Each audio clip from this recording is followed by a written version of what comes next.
बिस्मिल्लाहिर्रहमानिर्रहीम। Dear friends, colleagues and students, अस्सलाम वालेकुम वरहमतुल्लाह। मैं हूं मोहम्मद आफ्ताब और आप देख रहे हैं अपना प्यारा सा educational channel alpha science academy.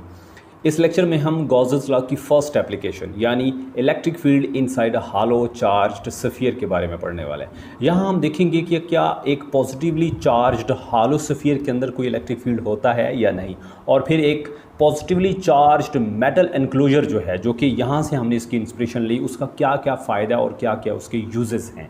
और अगर आपको इसी लेक्चर की PDF नोट्स चाहिए हो तो डिस्क्रिप्शन में एक लिंक दिया हुआ है, वहाँ से डाउनलोड कर सकते हैं। Let's start. बिस्मिल्लाह।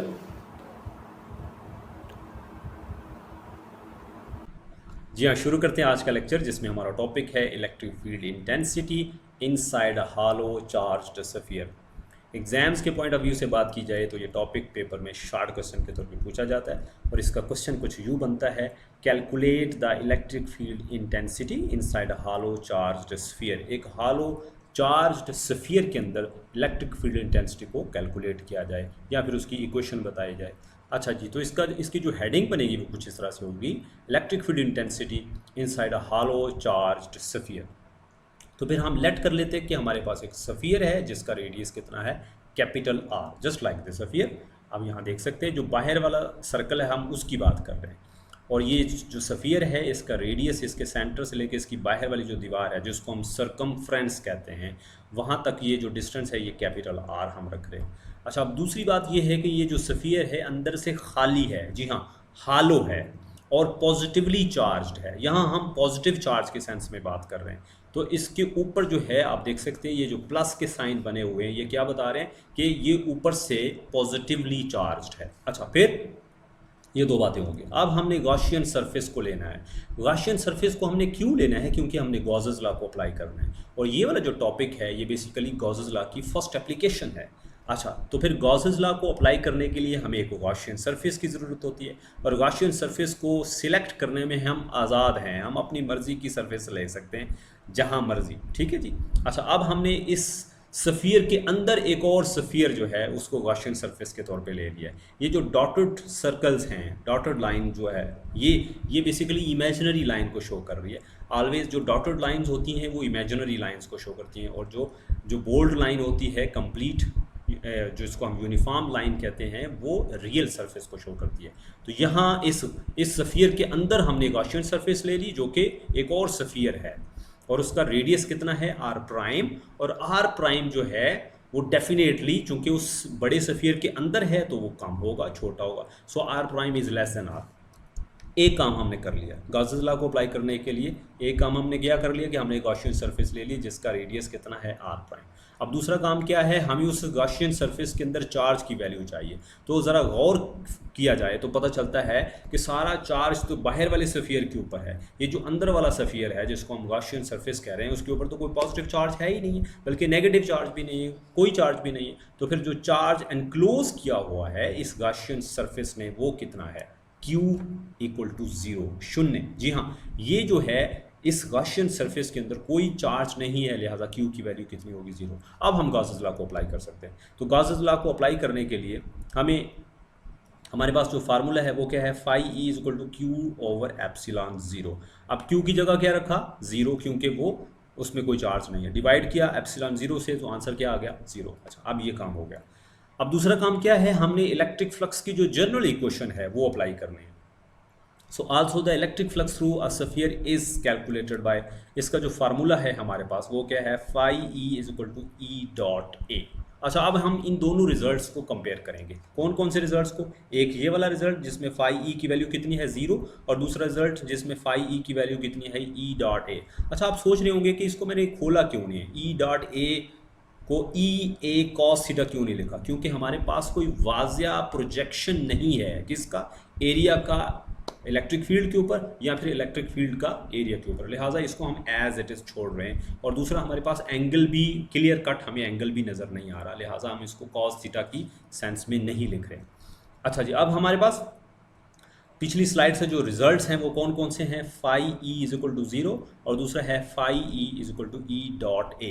ये दोनों चूंकि इलेक्ट्रिक फ्लक्स की वैल्यूज हैं, लेफ्ट हैंड साइड इक्वल है तो राइट हैंड साइड भी इक्वल रख लेंगे। तो जब हम दोनों को कंपेयर करेंगे, यानी comparing both of these results we have left hand side equal, right hand side भी इक्वल होनी चाहिए, तो फिर E dot A is equal to 0 यानी 0। अच्छा, अब इस बात का क्या मतलब है, ये ई डॉट ए का क्या मतलब है? इसके तीन मतलब हैं।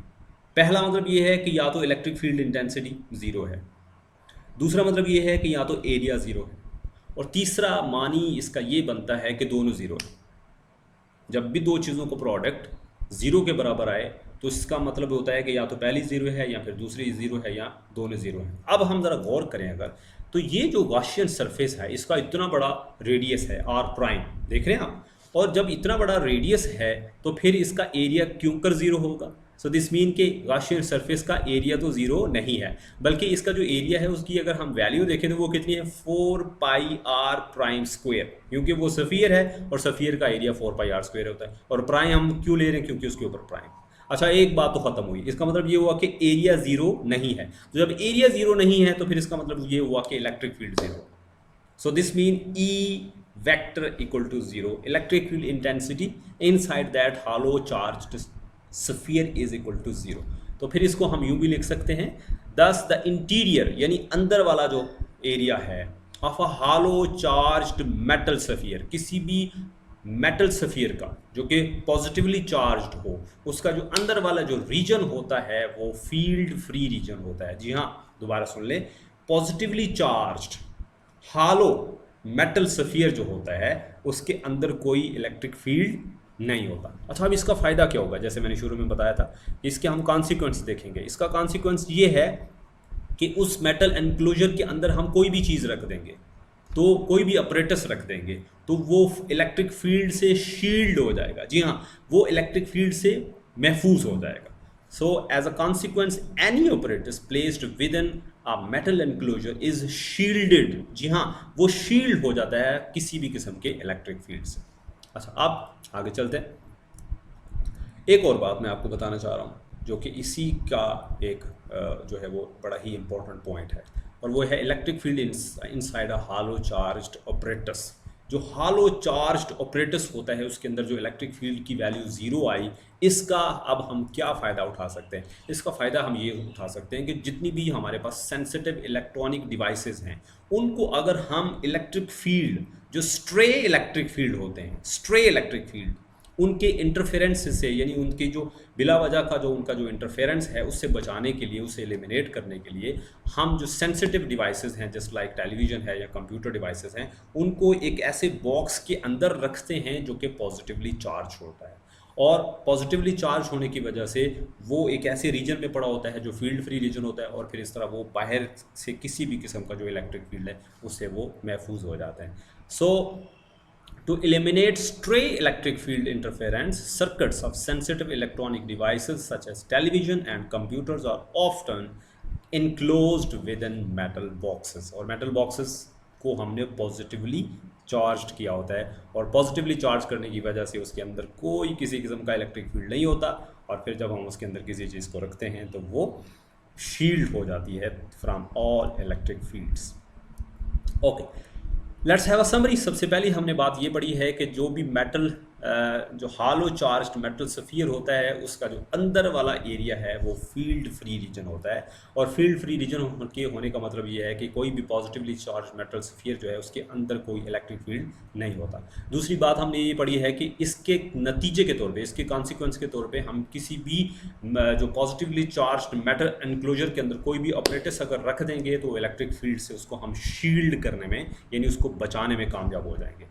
और तीसरी बात जो कि बड़ी इंपॉर्टेंट थी, जो कि बेसिकली इसकी एप्लीकेशन है, वो ये है कि हम चाहते हैं अगर कि जो हमारे पास जो सेंसिटिव इलेक्ट्रॉनिक डिवाइसेस हैं जैसे टेलीविज़न है या कंप्यूटर है, उनको अगर हम इलेक्ट्रिक फील्ड के इंटरफेरेंस से बचाना चाहते हैं या उसको एलिमिनेट करना चाहते हैं, तो फिर हम उन तमाम जो डिवाइसेस हैं उनको पॉजिटिवली चार्ज्ड मेटल एनक्लोजर्स के अंदर रखते हैं, बॉक्सेस के अंदर रखते हैं। तो इस तरह वो जो उनका अंदर वाला जो ऑपरेटस है वो किसी भी किस्म का जो बाहर से जो इंटरफेरेंस होता है इलेक्ट्रिक फील्ड का, उससे बच जाते हैं।